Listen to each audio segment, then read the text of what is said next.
Welcome back to Off Ball Takes. This is your host, Yarby and this is my co-host. Christopher Wells. We appreciate all the support on our recent content. And before we do get started, please don't forget to like and subscribe and follow us on Instagram and TikTok at the OBT Podcast for more content and updates. Yes, we're back at it again with another video of the NBA season going on right now. We'll start off with the Detroit Pistons, right? So if you paid attention to our short, or if you haven't, welcome.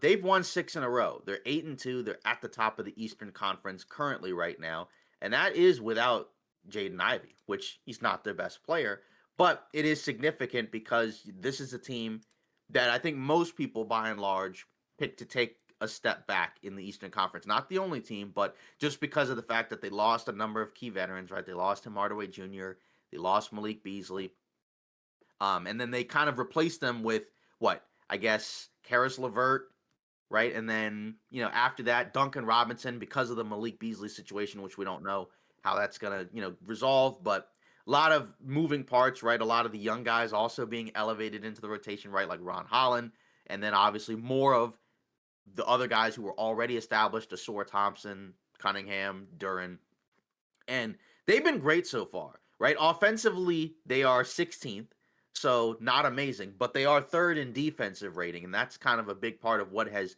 helped them get all of these wins as of right now is their defense. And then the offense, because of the injuries and some of the other moving parts, has been kept kind of simple, where it's a lot of Cade Cunningham, Jalen Duren pick and roll, and shout out to both of those guys for being kind of the main factors, right, on the offensive end especially, but in fairness, defense too, for allowing them to win all these games. I mean, you look every night, you're always hearing about Cade Cunningham and Jalen Duren, right? They both dropped 30-point double doubles, right, in one of those games, and they Duren. It's great for him because unlike Cade, right? Because Cade was the guy where people were starting to kind of move out on him, right? Because I remember the first year we did this podcast, that was the year that the Pistons were very bad, right? They lost what 28 or whatever it was games in a row. Uh, we had no idea what was going on, right? Like Killian Hayes was starting for that team. It was bad. It was not good, and you had some real questions about what is going on with this team? Like, do they have any real future? Do they just need to blow it up? Is Cade Cunningham really a franchise player? And then all those questions were answered last season, and the answer is yes, right? Cade Cunningham did not sell my stock, right? He has been amazing for the Detroit Pistons the last few seasons. And I mean, he was already really good, but now he's been able to showcase it on a really good team, right? Averaging 26 points, 10 assists, 5 rebounds, right? Turnover is a little bit down, which is good, right? And which is especially kind of impressive considering it's not like they have a ton of ball handlers on the team, right? Because there's no Ivy. They don't really have any other backup guards that are playing a ton of minutes. So it's a lot of him with the ball in his hands, like I said, kind of dishing out to other guys. And then shout out to Jalen Duren because he did not get a contract extension. This was one of those players where we were kind of skeptical that the Pistons would offer him a contract extension. We kind of assumed that he would probably go into the season without one and they would play it out and see how it's worked. And shout out to him. He's basically averaging 20 and 12, right? 19 points, 12 rebounds, 1.5 assists, over a steal and a block a game. So just kind of showcasing and flashing, his skills because we know he's a good passer out of the short roll. Defensively, I mean, they're a top 3 defense right now, so he would have something to do with that. Of course, Asor Thompson would as well. He's been great for them, right? Ron Holland, a bigger part of the rotation now with all the other guys out. So Thompson's giving him 14 points, 6 rebounds, 3.5 assists. So just a lot of great play, unselfishness from this group of guys. And it's, like I said, it's super impressive considering, where they were 2 seasons ago, right? They brought it, like I said, they had some veterans, but some of these guys have been in and out of the lineup. So it's really the young guys carrying and leading them to wins, which is not very easy to do. And I know they haven't had like a crazy difficult schedule, if you look at a lot of the teams that they've played, but wins are wins. And it's still super impressive what they're able to do night in and night out. And they really do look like one of the better teams in the Eastern Conference where you just kind of have to step back and wonder, is there a world where they decide to make a deal, maybe bring in somebody at the deadline, right? Do they actually go for Lauri Markkanen or do they just stand pat or do they go for someone else? Who knows? But, this team looks really good and they we all talked about teams like Atlanta and Orlando, and so far they've gotten off to slow starts. Maybe they'll get better, but we might have forgotten about the Pistons, and so far they've kind of taken the place of those two teams right now. It's still early, so things can change. But what a great stretch of the beginning of the season it's been for the Pistons. Just super impressive Yeah, from everyone. exactly. And I think it starts at the top with Cade, right? We already knew that, last year was kind of his breakout season where, it was kind of a reminder, oh, yeah, this is why, the Detroit Pistons picked me number one overall in that draft class. And I think it makes total sense right now, right? And, me being somebody who, wasn't as high on Cade a couple of years ago, right? Like when we first started the podcast, I was borderline about to sell my stock. I didn't think he could really lead a franchise, especially, the Pistons, that is, right? Like you said, they were pretty much considered a joke, laughing stock. But now, you look at it, it's been really impressive what they've been able to, accomplish this thus far, right? And I mean, it's still very early. But I don't think there's really any signs of them tapering off, right? They haven't played, I don't necessarily want to say, the cream of the crop teams, but they've beaten some good teams, right?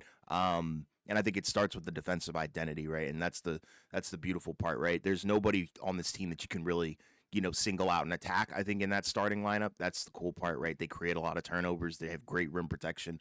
Jalen Duren, and then you have Isaiah Stewart coming off the bench as well.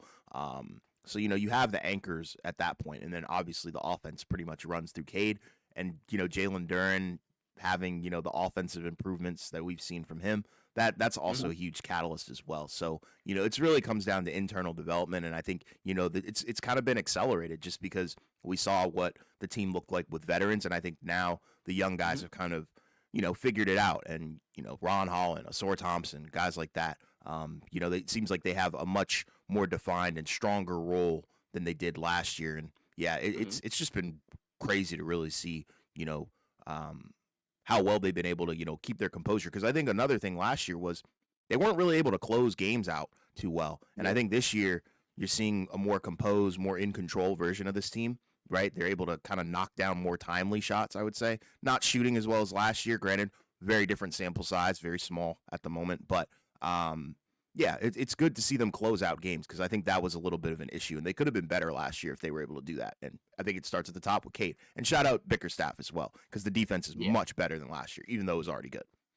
Yeah, two things you mentioned that are really good points, right? In control and then also identity, right? So in the clutch, they are 5-1 in clutch games, right? That's second best in the league, Mm-hmm. right behind the Lakers who are 5-0. And like you said, it's early, small sample size. But yeah, like when you watch them, when you watch Cade, like everything's in control more. Where like when you watch him play, it's very rare that he does stuff where you're kind of like, what the heck is that, right? He just gets to his spots, especially in the mid range area, right? The close range area, right? And he can just kind of shoot over basically almost anybody because he's just a giant guard. Yep.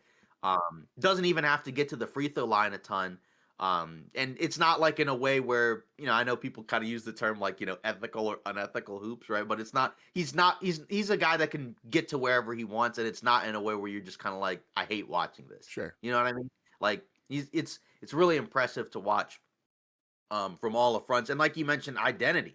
That's kind of a great point where like you watch this team and they hang their hat on their defense. That's what their identity is. And it's kind of in contrast to, a couple of those other Eastern Conference teams like we talked about. Like when you watch Orlando and Atlanta's more so a little bit Orlando because Atlanta has been a little bit more banged up, right? So at least they have an excuse, right? Like they got to win over the Lakers by sitting all their guys, but then they also lost to the Raptors with most of the guys, minus Trae Young. Trae Young being out is a big deal. But like when you watch the Magic, what's the identity of that team?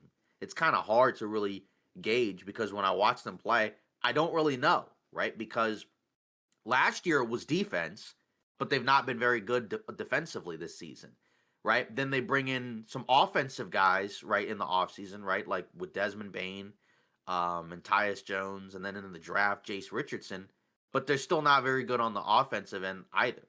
So that one's kind of a tricky one to parse out. So, like I said, the question, the identity for the Pistons is defense, but what's the identity for a team like Orlando? Because that's one where I'm not really sure through the first 10 games. They're 4-6, and they just lost to Boston, right? Who's not that great either, in my opinion. But, just if you're Orlando, they've dropped a lot of games that, in my opinion, they should have won. But without that identity, I don't really know what they're supposed to be. So, what do you think is the identity of a team like the Magic, and where have they gone wrong versus where the Pistons have gone right? Because it doesn't feel like, in terms of talent, that the Pistons are overwhelmingly more talented than Orlando, but everything works. So, what's going on there? Yeah, I don't know really.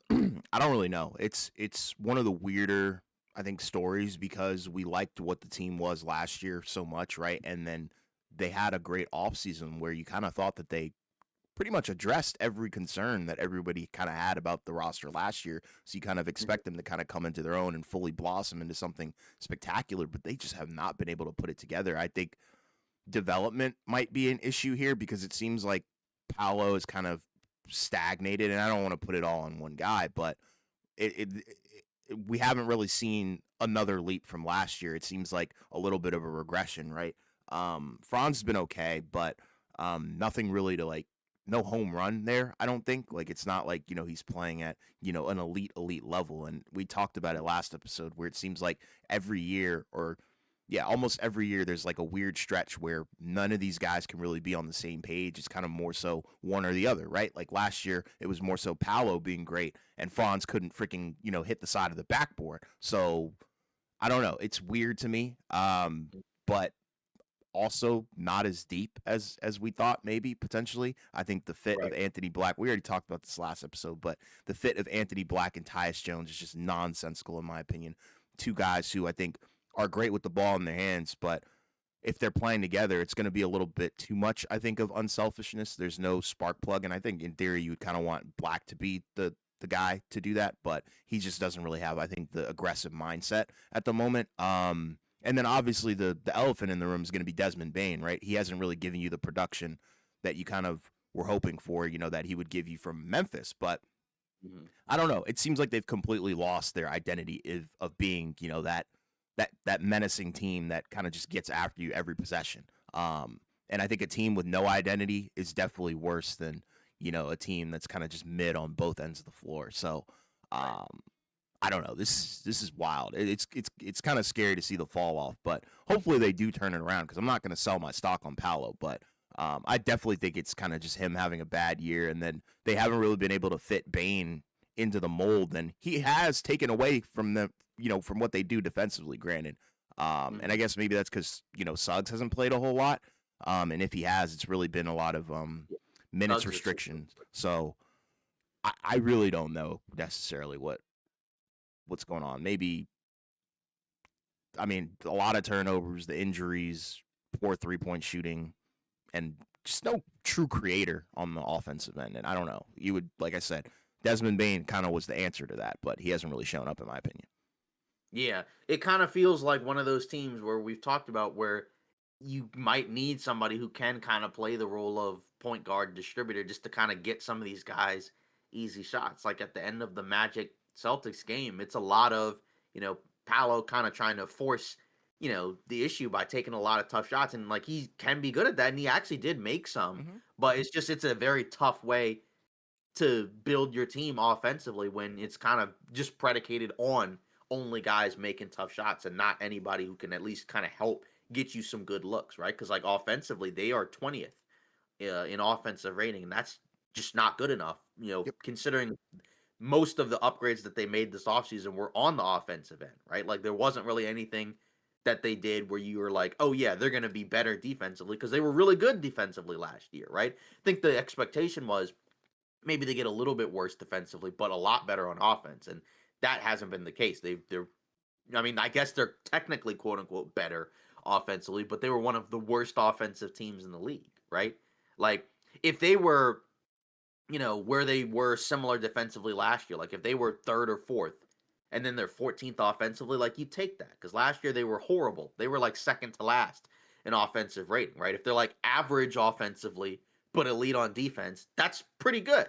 But instead, they're below average on offense and average defensively. And part of that's just because it changes from game to game because we've not played it because they've not played a ton of games. So that's just not a good trade off as of right now. So hopefully they figure it out. But I don't know. It's definitely been a lot trickier than I thought. I didn't expect it to be kind of a rough transition, but so far it has, and I don't know if they can necessarily figure it out. Hopefully they can. We both, I believe, took the over on Orlando, so we believe that they will. We have to believe that they will, but it may just be tough. I'm not sure Yeah. because I don't really know. There's too much going Yeah, on. because I'm not really sure what they can really do like with what they have to make it better. Like, but and I don't want to just boil it down to like guys just have to hit shots. It just feels because it seems like something is just not clicking. But like you said, maybe it will come down to if Paolo and Franz start playing better, right? Because Paolo got off to a great start last season. If that can improve, maybe that'll help. But I don't know. It may just be structurally something is wrong. So that's a story to look out for because if they underperform, right, like Mosley might be the guy that's in trouble because they gave up a lot to get Desmond Bain. So they're not going to jettison from that immediately, right? Like that's something where like I could see him being on the hot seat if this continues to not work out. So hopefully it does, but right now it doesn't look good. Yeah. Then we move on. Miami Heat 6-4 with injuries. No Tyler Hero at all. Bam has now missed a few games. Even Norman Powell's missed a few games. That was their big acquisition. And they're sitting in the top 5 in the Eastern Conference. Of course, there's a lot of teams that have the same record. But, this season, they've kind of taken on that Grizzlies offensive approach from last season, right? Where it was like no real ball screens necessarily, right? Kind of just like a lot of free flowing actions, right? A lot of transition play as well. They play super fast Yeah. and free. And because I've watched them a handful of times this season, and it's pretty fun basketball, right? Especially considering they've been kind of an ugly offensive team for a while, right? Again, the ratings are a little bit up and down, but they're 13th on the offensive end in offensive rating. So that's a major upgrade from what it had been because they're usually one of the worst offensive teams, kind of like Orlando.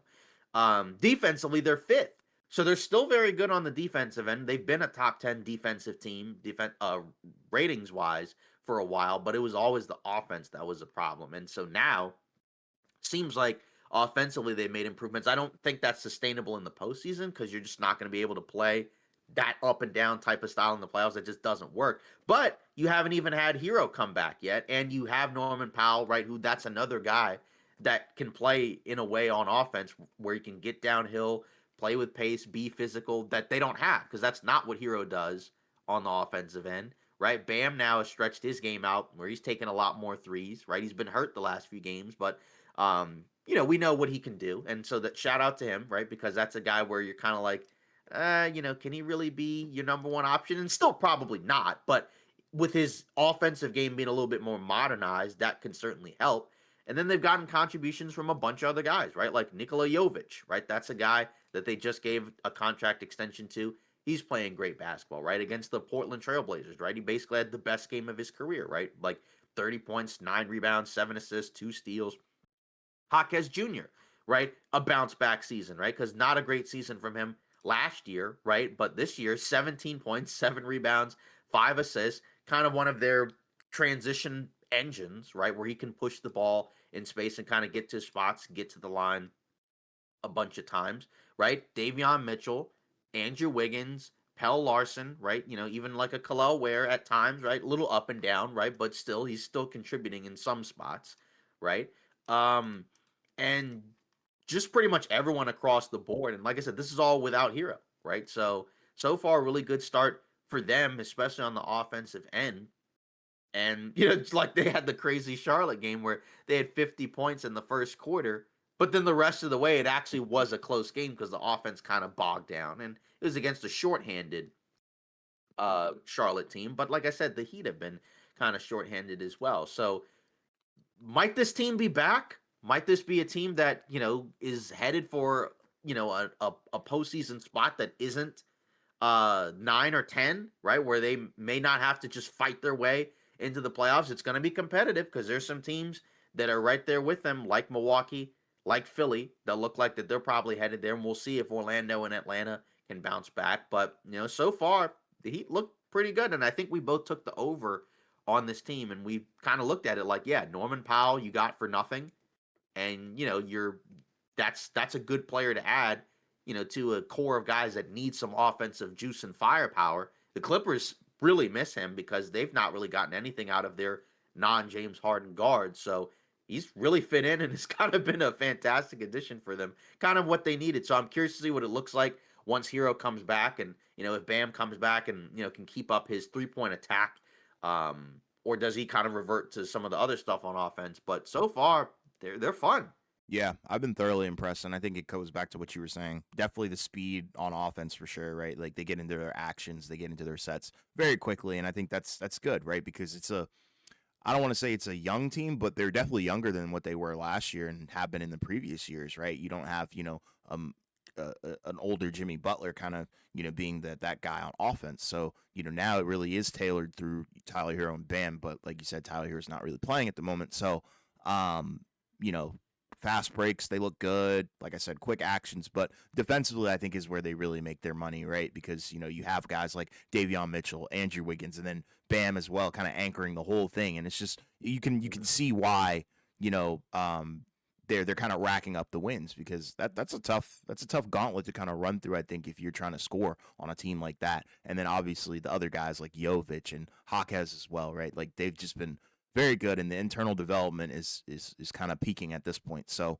kind of a similar trend to Detroit, I think, a little bit, and I think you're probably going to find that as the season goes on, teams who have a good defensive identity, but also are prioritizing the internal development of their younger players. I think you're probably going to see those teams, rack up a lot of wins in the regular season. Does it translate to the postseason? We'll have to kind of wait and see. That's the unfortunate part about the NBA. It's more of a wait and see kind of game, but yeah, so far, shout out to the Miami Heat because I don't think a lot of people were too high on this team.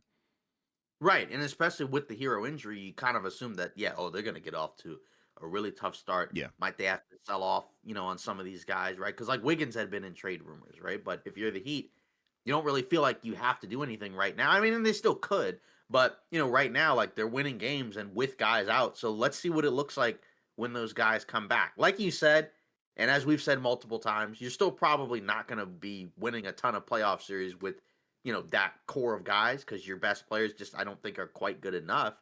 But there's enough. Is there enough there where you might feel like, well, maybe in the summer, let's add a guy, right? Let's say somebody, kind of is off. People have talked about like Ja, right? And I'm not trying to start that discussion a ton, but like, if you've watched the Grizzlies, they've not looked that great, right? And Ja in particular has had a couple of some really rough games where it almost kind of feels like that relationship might have fizzled out. And I'm not saying they're going to trade him, but I'm just making an example of like if you're the Heat, this is kind of a trial run year to kind of see like what does all of this look like?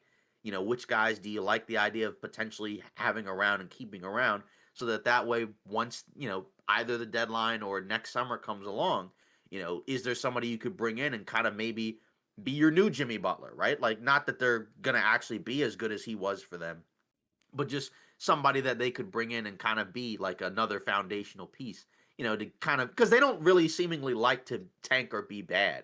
Not that anybody likes being bad, but just like some teams are much more comfortable with, like, yeah, let's just rebuild and tear this all down. That's not really the Heat. yeah, they like to So, bridge the you know, gap. this, yeah, so this is kind of a good, this type of start to the season that you want if you're Miami, just to kind of see, like, yeah, let's see what we got, and then let's see come next time maybe we can be even better and bring in somebody else. I don't know who it will be.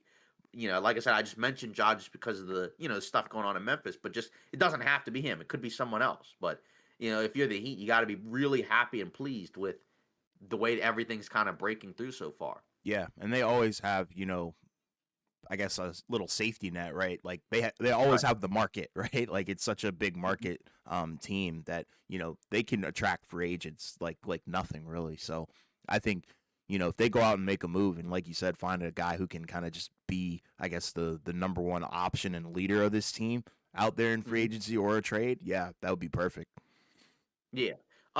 We did have a couple of other, scenarios the last time since we recorded, so I guess we might as well mention those. So De'Aaron Fox, he did come back again, with the San Antonio Spurs against the New Orleans Pelicans, but he did come back in his first game since, last season, right? Because he was traded to the Spurs at the deadline last year, right? And then we actually got to see him make his debut, and the Spurs ended up winning 126 to 119. And you could see in the game, right? He was plus 9.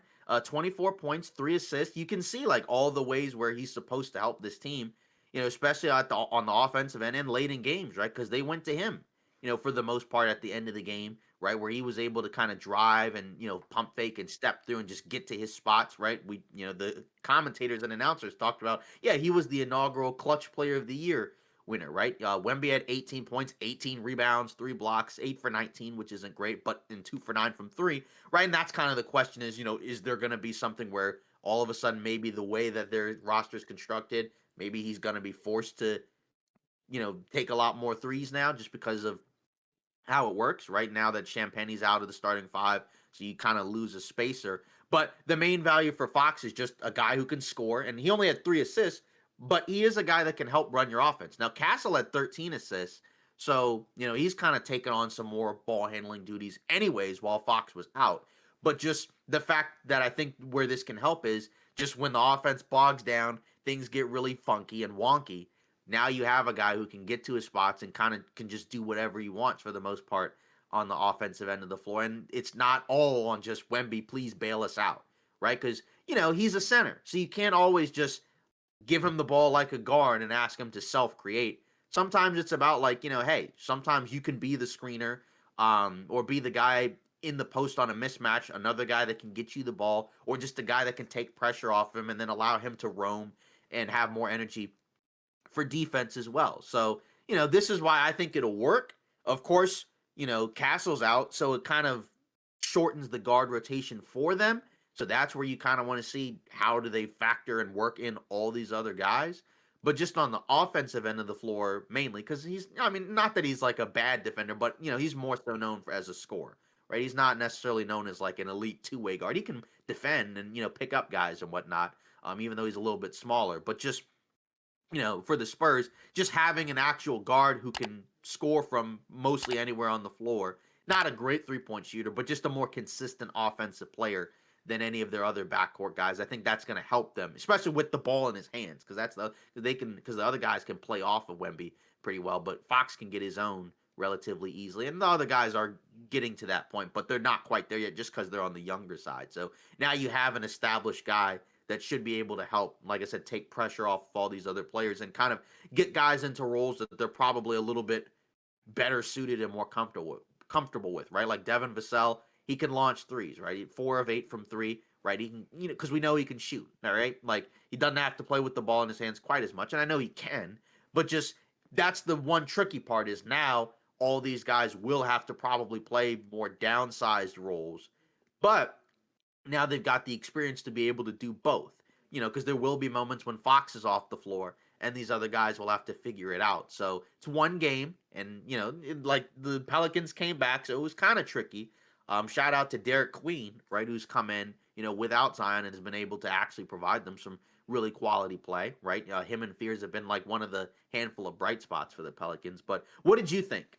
Yeah, I mean, I know I said in the last episode a hot take was I didn't think he was going to help them as much as some people might have thought, but in this game he definitely showed his immediate impact and what he does bring to the table in his return, right? Um, I think he was ready, impactful, all stuff, and I think you can really see that he kind of connects the scheme entirely, right? And it's not just okay, I'm out here to run the offense. But I think there's the potential of him getting other guys involved. But I think offensively and just what he brings on from the scoring side of things is just so potent, and it's just a great pairing with Wemby. That's why people loved it initially, right? When the initial trade happened. So, Mm-hmm. yeah, he was efficient, right? That's I think the biggest takeaway for me. Obviously, was clutch as well. So, Mm-hmm.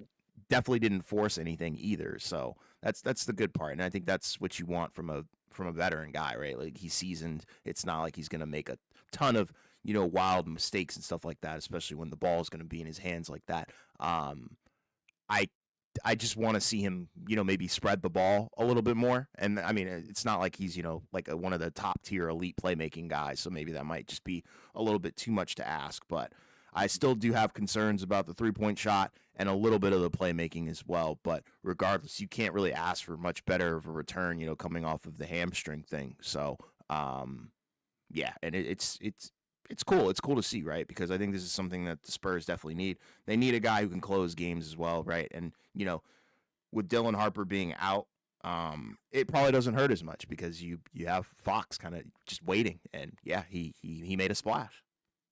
Yeah, and that's the thing is that, like you said, you kind of want to wait and see and continue to see how this develops because we barely saw those two guys play last year, right? And they already had a bunch of injuries, so we really didn't get to see what everything looked like at full strength, right? Harper's out, but you still have a lot of other guys and options available, so that's going to be really cool to see. And shout out to even guys like Vassell and Keldon Johnson, right? Because those guys have been there forever at this point, and those guys were, former high draft picks themselves, right? Where they were kind of at one point like the foundations of this team when they weren't very good. And so now those guys have kind of settled into roles that are probably better suited and more comfortable for them, right? Where it's like Johnson's a six man and he's active, he's running the floor, getting to his spots, but also helping them like in terms of offensive rebounding, right? Because the Spurs have been one of the better offensive rebounding teams in the league, and he's a big part of that, right? Vassell, like I said, kind of seeding some of these on-ball opportunities where now he's spacing the floor and kind of being a 3-and-D guy, right? So that's something that's pretty commendable, just because those guys, like I said, at one time were the best players on this team, and now they're not. Now they have to kind of play a lower role that's better suited for them, but it's never easy to always do that. So Yeah.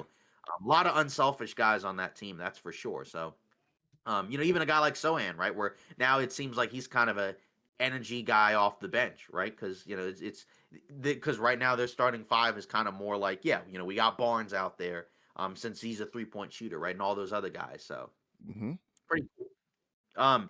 We also got afternoon matchup right between the Milwaukee Bucks and the Houston Rockets. So just kind of wanted to address that one, and that was kind of a fun game, right? And this was kind of key to see because we both talked about both of these teams where they've both gotten off to strong starts. In the case of the Rockets, I know one of the things that you mentioned was right because that's your team. Mm-hmm. But one of the things you had mentioned was that they hadn't played like a lot of strong competition. They hadn't played a lot of great teams, and they had just come off of a loss to the Spurs.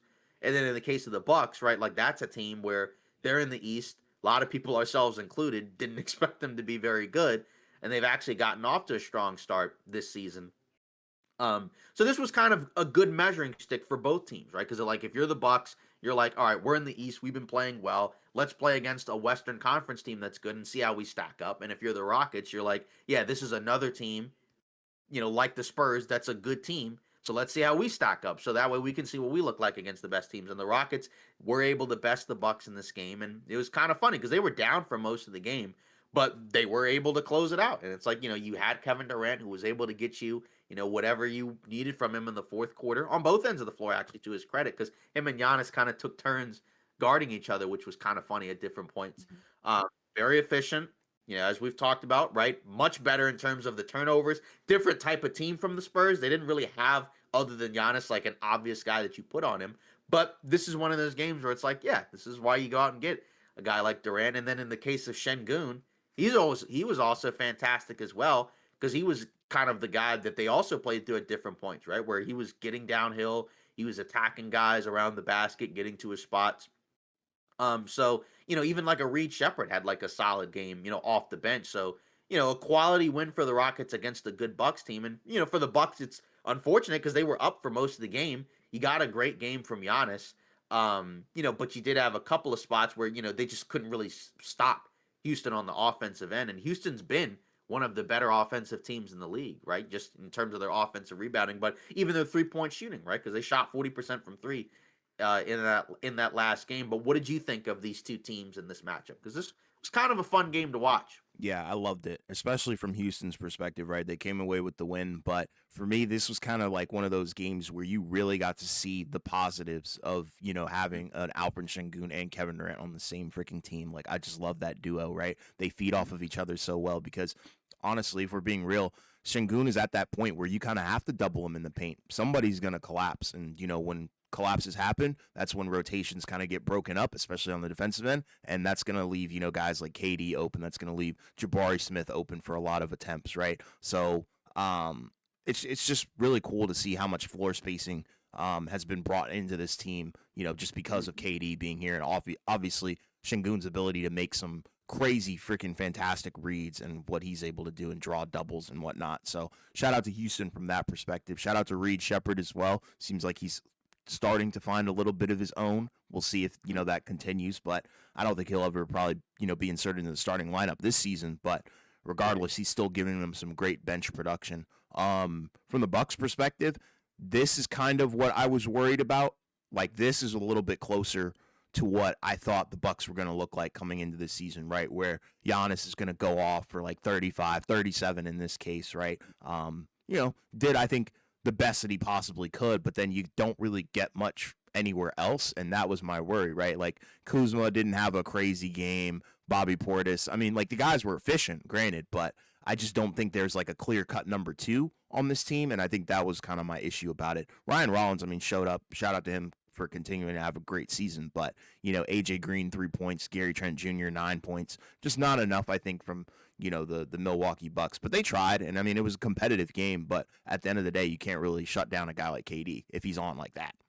Yeah, for the Bucks, they're 22nd defensive rating, so that's kind of been their Achilles heel this season, where like they can score with the best of them. They're top 10 in offensive rating, they're 8th, but defensively, they've not been very good, and which is interesting, right? Because you look at the personnel and like there are some better athletes, and then like some of this is like they've had a couple of games where they got wiped off the floor, and then obviously this one was a close loss.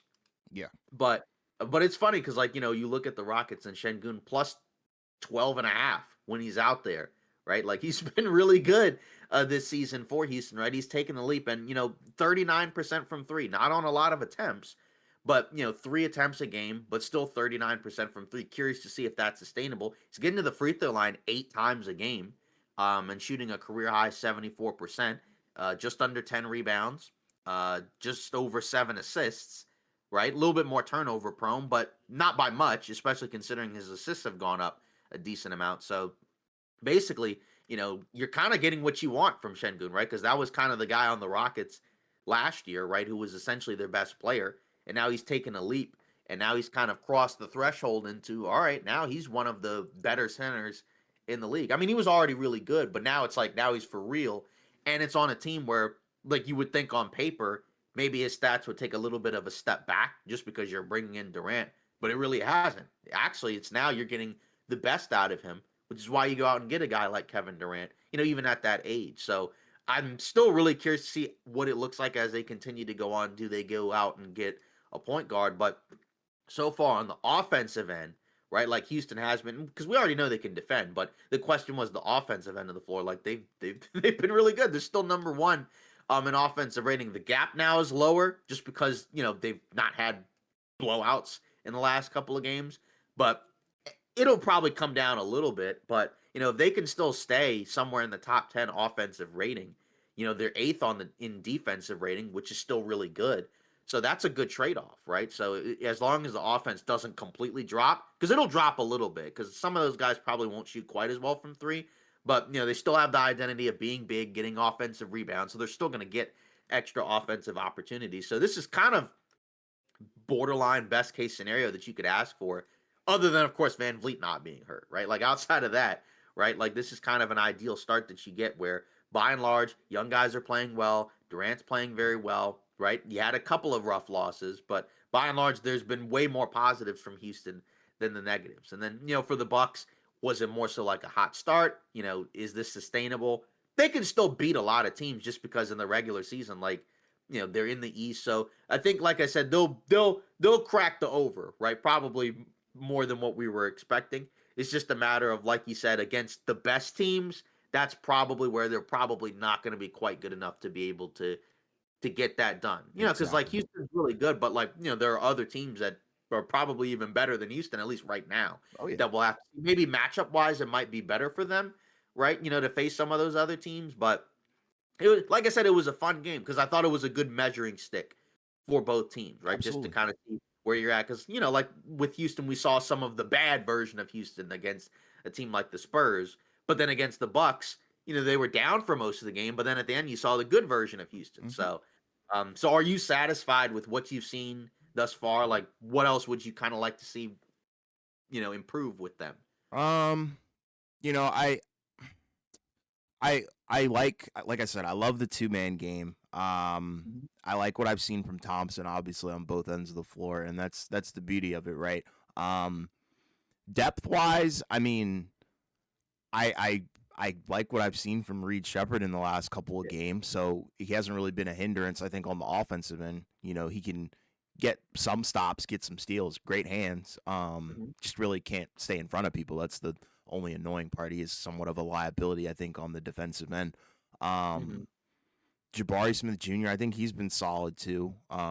So not a whole lot of negatives. I think recently, it seems like they're kind of putting things together. Right, coming off the Spurs game is tough because what they bring on the defensive end is just wild. Right, like it's kind of out of this world, and they can replicate that. But offensively, they are kind of hurting without Fred VanVleet. You can see it, but at the same time you do have Şengün, you do have Cade, and the other guys are kind of filling in the spot. So no worries for me at the moment.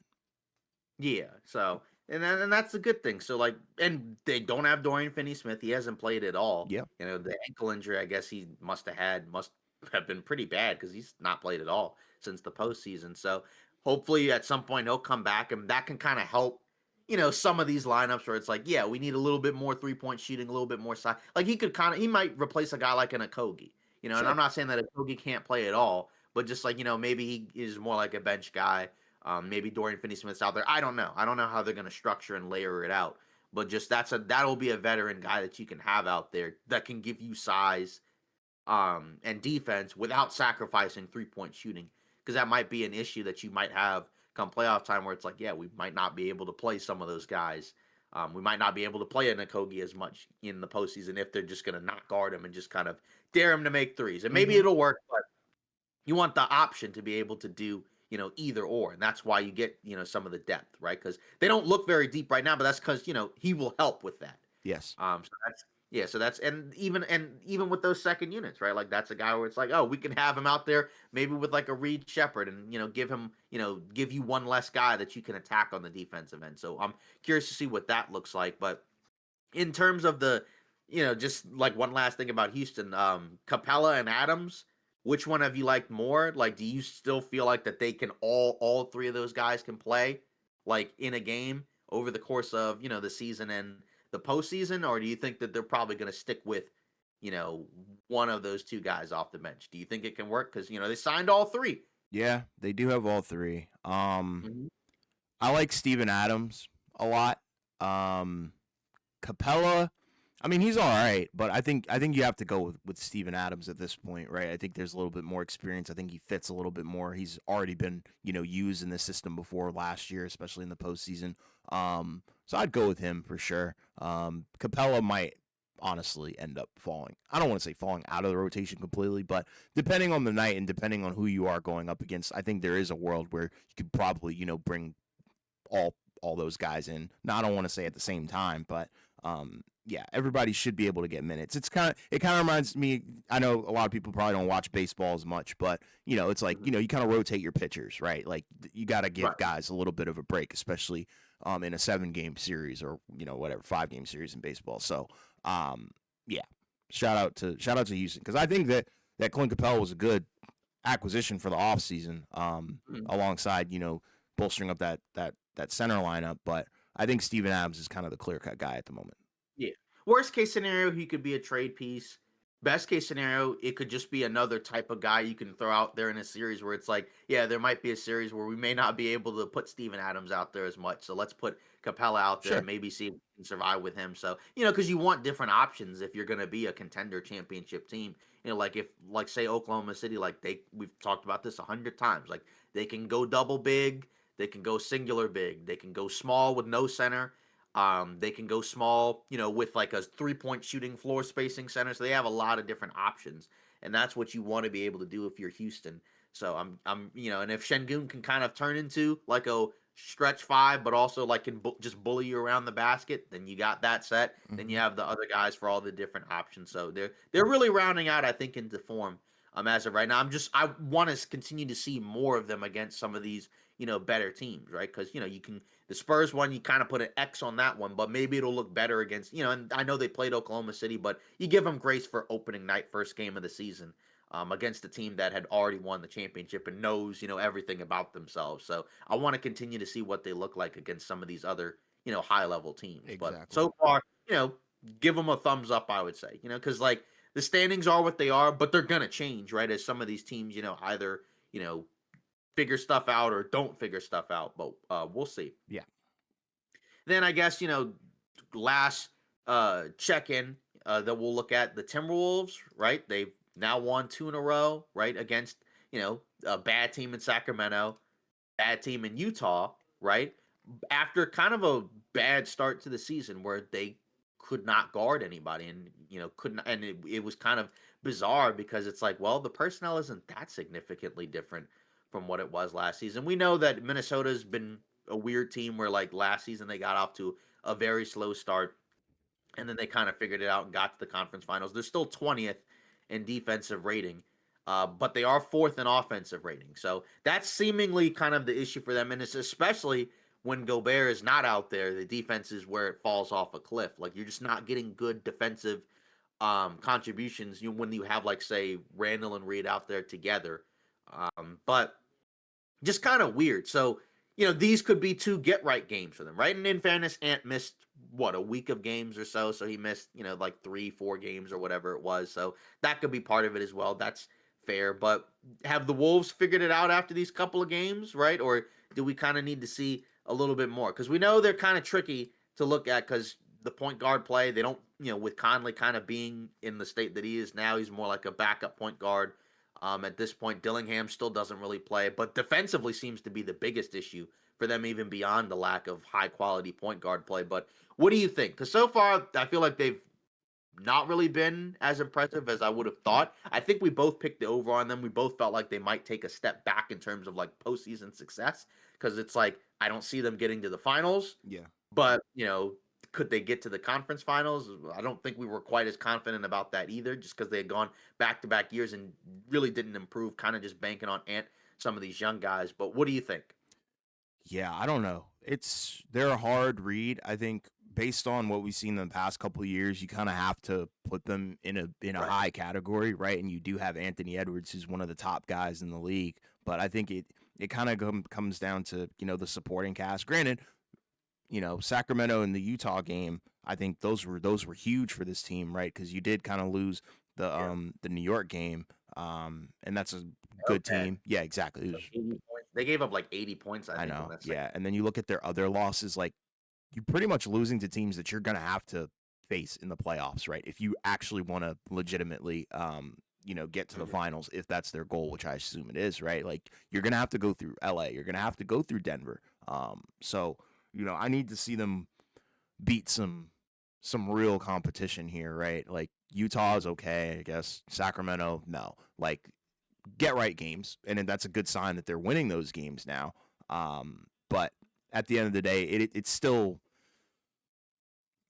up in the air. I think they have a good record for sure. And like you said, Ant missed a week of basketball, but I think there's too many flaws on the roster at the moment, right? Where they probably won't go as far as they have in the past couple of years, just because I don't really like DiVincenzo being the one, and that's not even a knock on DiVincenzo because he's a great player. He's just not a point guard. I don't think you can really get away with playing guys super duper out of position like that. But yeah, there's too many inconsistencies I think on the defensive end. Clutch wise, they're not too good. I think in late game stuff. So um, too dependent on Ant, I think, as well, right? Like you need to space things out. And I think the supporting cast has not really stepped up in certain aspects and regards. Yeah, and that's the funny thing because offensively with a lot of these guys, like they've they've been really good. Like I said, they're top 5 in offensive rating, but we know for the Wolves, their identity has mostly been a defensive team, right? Mm-hmm. Like like a guy like a Jaden McDaniels, he's averaging almost 20 a game. So offensively, that was kind of one of those guys where we're like, yeah, that's a guy that for their future prospects is going to have to be a better offensive player. And so far, he has. They're +5 with him out there, right? Randall, to his credit, 25, 7, and 6. So you're getting the offense out of him, right? Ant, when he's played, 26, 4, and 3. And again, he's been hurt. So, you can't really factor him in, but so much. And like you said, DiVincenzo counting stats, 14, 4, and 4, even though he's not really a point guard. But it's weird, right? Like, because Reed's gotten off to kind of a slow start offensively, and that might be part of it. Because it's like he's a more so offensive player. So if his offense isn't clicking, it's probably going to look a little bit worse because he's not like an elite defensive big. Some of those other guys like a Jalen Clark, he's fine right in that rotation as kind of a 3-and-D wing. Conley is what he is at this point, just a backup point guard. And Dillingham, just not really getting a whole lot out of him, and he probably just won't play a whole lot like in the games that matter, it seems, at this point. But defensively is kind of the part where I'm a little concerned about because I don't feel like the roster is different enough that the drop off defensively should be this severe. So maybe it's just a focus effort thing. Maybe they're one of those teams where it's like, yeah, we've been to the conference finals the last couple of seasons, so we don't have to. We know what to do in terms of locking in once we need to. So maybe we'll just see a better version of them the second half of the season, like last season. But it's just another team to kind of keep an eye on because even at full strength, I think both you and I do feel like there's just a little bit of a lack of enough playmaking, ball handling, decision making. After there's a drop off after the two best guys where it's probably not quite enough. And that's where it's like one of those teams where it's like, oh yeah, could this be a team maybe next summer or at the deadline or whatever? Like, do they maybe kind of push their chips in and try to go all in and acquire somebody? Because, I like a lot of the core of this team, but, at a certain point, you'd like to kind of take another step forward. And it's hard, right? Because because it's hard enough getting to the Western Conference Finals, and they weren't really expected to get there either season, right? Like I think, like we expected them to be a little bit worse at the beginning of last season. And then going into the first season they went to the conference finals, we didn't expect them to be that great at all. But now it's like they're not good enough to take the next step forward, I don't think, unless they can kind of maybe avoid Oklahoma City. Like, could they beat Denver? They've matched up well against them. Could they beat some of these other teams? And that's the tricky part, is so many of these teams are good, but do we actually believe that they could beat, Oklahoma City if they're at full strength? Do they have a chance at beating Denver? Maybe, but that's a tall task in this Western Conference when there's so many other good teams. And we don't know what the final 8 are going to be right now, right? We kind of maybe have an early idea, but it's only 10 games in, so things can easily change. And, that's kind of the tricky part, right? Like we laid out the East, but, the Western Conference, is a little bit even more jumbled, right? So.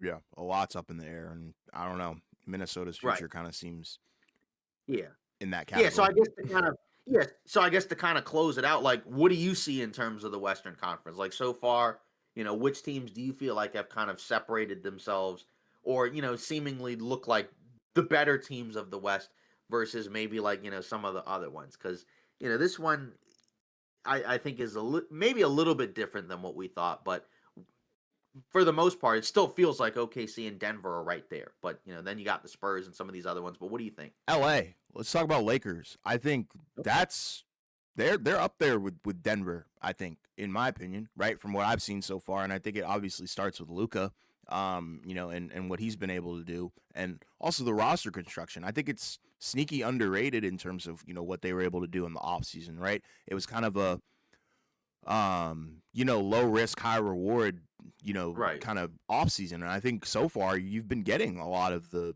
high rewards out of these guys, right? Like you've racked up a lot of wins, and Braun hasn't even stepped foot on the court, right? And the 3 losses they've had, granted, have been very, very awkward losses, right? The Golden State one looked like, they kind of just weren't prepared at all, didn't come to class with their pricking pens and pencils. Yeah. Cool. Game 1 was the panic time, right? Because that Exactly. that was when everybody was, because that was like the Braun body language and, Yeah. like them looking kind of, yeah, that Yeah. completely different scenario now. Sure. So Yeah. And then the Portland one, odd, but very shorthanded, bounced back and then beat Portland again, right? So I think their last game was the ATL one. That was kind of yeah, yeah. yeah, shorthanded Atlanta team, that was a bad one. Yeah. That But looked that's like one of those where it seems like nobody just showed up yeah, for whatever which is reason. fair. And I mean, teams have But those still kinds of bad. games, right? Like, Still the only team that really hadn't had one of those games, I guess, would be Oklahoma City, and that's why they're not in the same tier.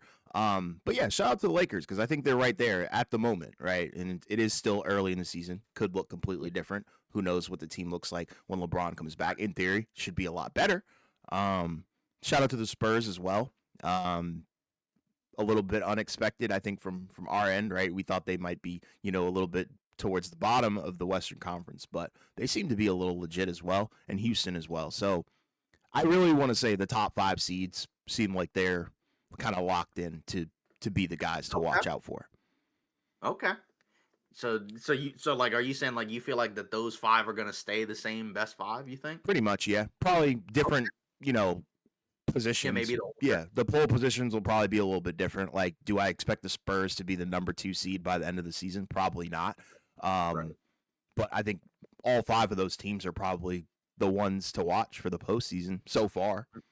Yeah, and that's the thing is like the Spurs. That's the team that's the biggest riser, right? Because they weren't even a factor last year, with the Wemby blood clots and whatnot. And this was the argument that people made, right, for the Spurs taking a giant leap forward. It's like Wemby, could he ascend in the top 5 realm? Right, he's tailed off offensively somewhat, but he's got more help now, so that ought to help balance things out, right? And that's kind of the argument that people would make, right? And then Denver, we knew would be good, right? That's not really a shocker or surprise there.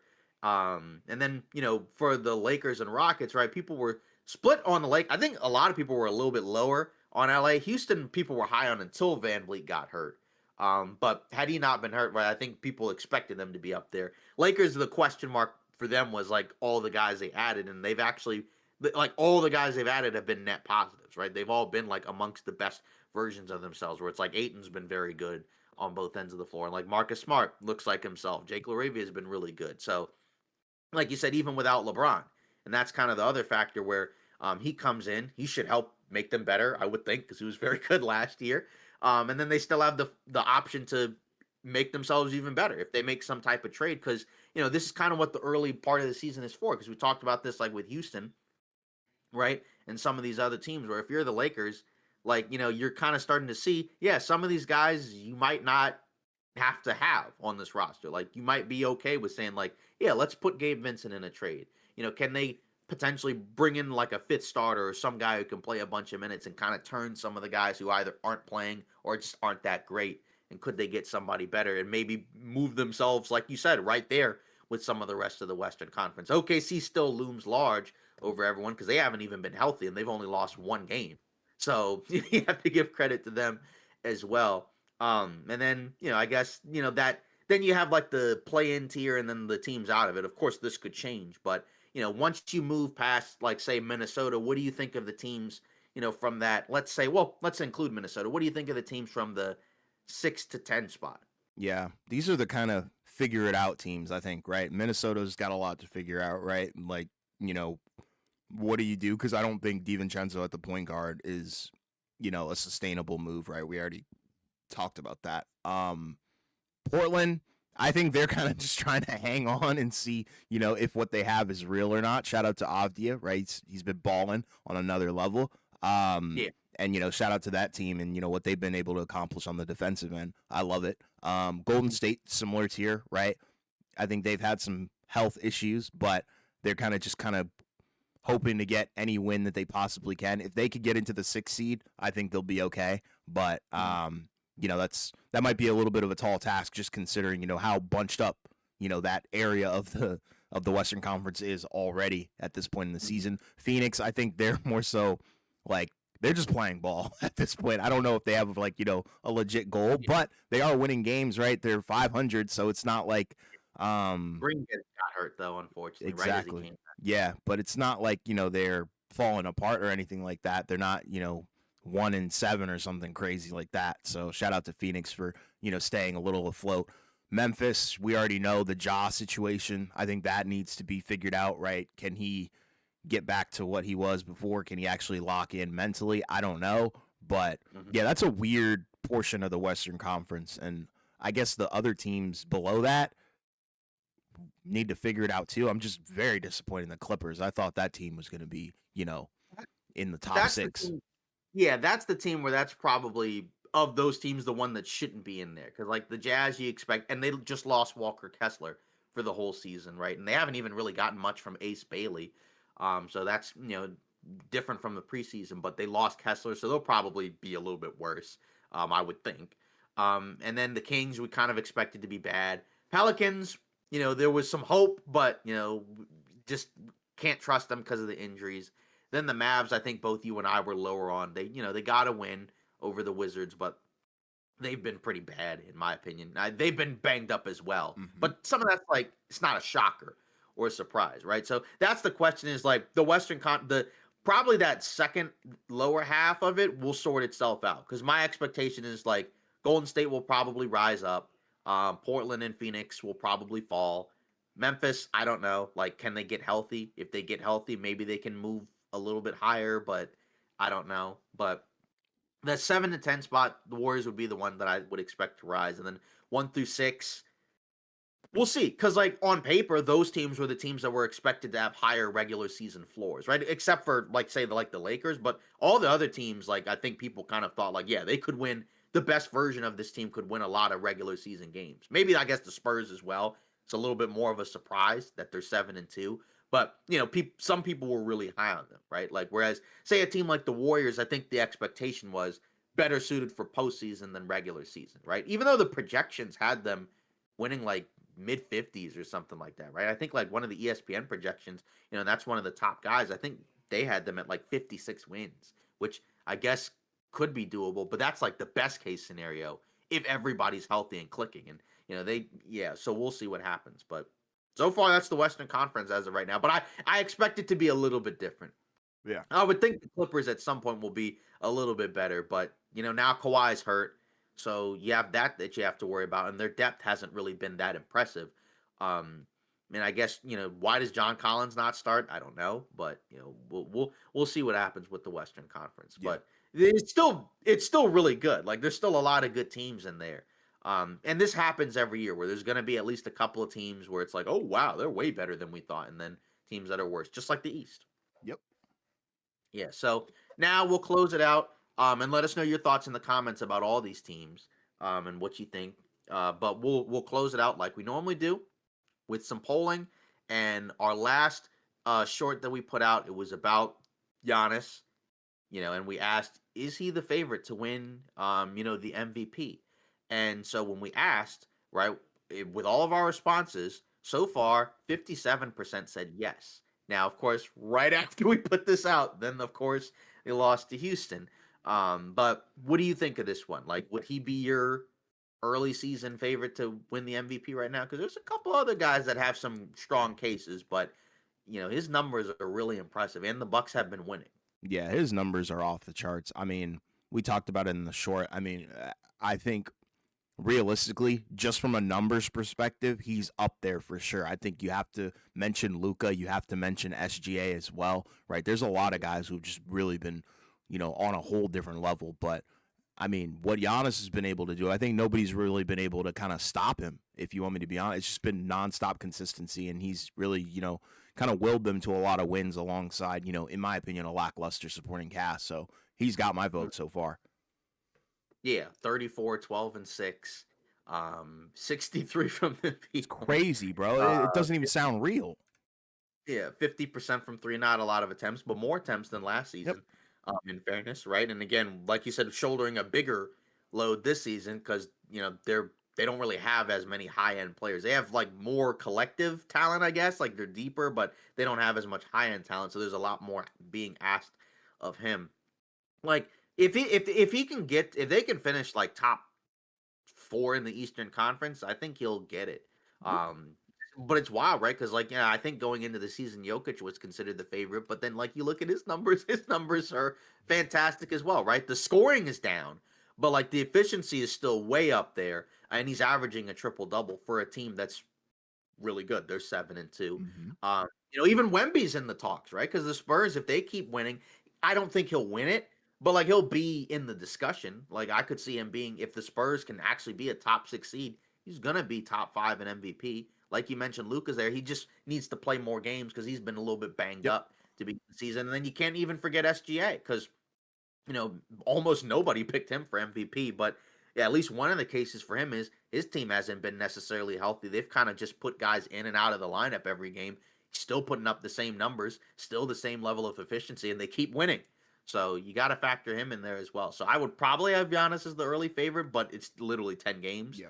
And this could change a week later. Exactly. But shout out to him because he's made the Bucks better then I think they probably really are, right? But MVP is a regular season award, and he's showing like because we talked about it, like he's in the underrated status now because he was starting to drop to fourth in terms of like where people rank him, like in like that doesn't seem quite right. And Yeah. the Bucks fans have been pretty loud and honest about like, hey, like we think he's the best player. The issue for them is they haven't had as much postseason success, so that's probably what's caused it. Yep. But dropping to like fourth, fifth best player in the league, that's kind of silly when It's it seems like disrespectful. yeah. So we'll see where that goes. And then after that, we got some comments to read from the Instagram post itself from Tartar Mitt. Shengun just cooked them like dinner. Of course, that was timed like in terms of when we put the short out. It was like right before it was like right around when they had lost to the Bucks because I think the game was going on. So the Bucks were up, but then I guess they commented right after they lost. So it was funny. Like it was a funny comment. Yeah. I appreciate it. Yeah. And then moving on, we got a couple other comments from our YouTube page. And this one came from Brandon Gaspard, 1738. I've never changed my stance on it. Giannis has been the best player in the league for some time now. What separates him from the others is his defense. Yeah. Yeah. I mean, it's wild what he's able to do on both ends of the floor. The effort level is there, right? We all know, what he brings, in terms of the offense. But yeah, his defense is for sure underrated. I think it's disrespectful for people to have him outside of the top two. Yeah, and then it says, I know, and then they also mention, I know we now have advanced analytics, but it's much more difficult to come across defensive stats than offensive. His presence alone completely changes teams' plan of attack. Yeah, because like last year, I don't think he was quite as good defensively, but now they have better defensive personnel, a little bit, well, even though the defense hasn't been great. But like there's just more opportunities for him to be a defensive guy out here. So, shout out to him, because again, like, there's a version of this where it goes sideways. Not that he's not going to try, because I don't think that would have ever been the case. But, if you're the Bucks, you want to get off to a good start so that way you kind of, at least for now, quiet, the loudness of everybody talking about that this guy is going to ask out and eventually. If it happens, it'll be in the offseason anyways. I don't think it happens during the season. Yeah. Then one last comment. This is from Big Lee 3310. Jokic got robbed last season for MVP. Now, we both had SGA as our pick for MVP last season. But I can understand like the feeling of like, hey, this guy put up great all-time stats. For a team that wasn't that great, they kind of got, dragged into the, still top 4-5 seed, right? Like this year's Nuggets team definitely looks better. And he didn't get it, but that's kind of the tricky part is the MVP criteria changes every year, and SGA was very good for a team that won nearly 70 games, so it's kind of hard to beat that. Exactly. There's gonna be years where it's like, well, how come Tatum didn't get it then when they won 64 games? It's just the criteria changes every year. But last year was tough, but I don't really feel like robbed would be the right term. Like, you know what I mean? Like, Yeah. it's not It a was a tight scenario where race. it's like, yeah, exactly. Like it's not a scenario to me where it's like, like it's just like it's awful. Like he got cheated. Like you said, it was a tight race.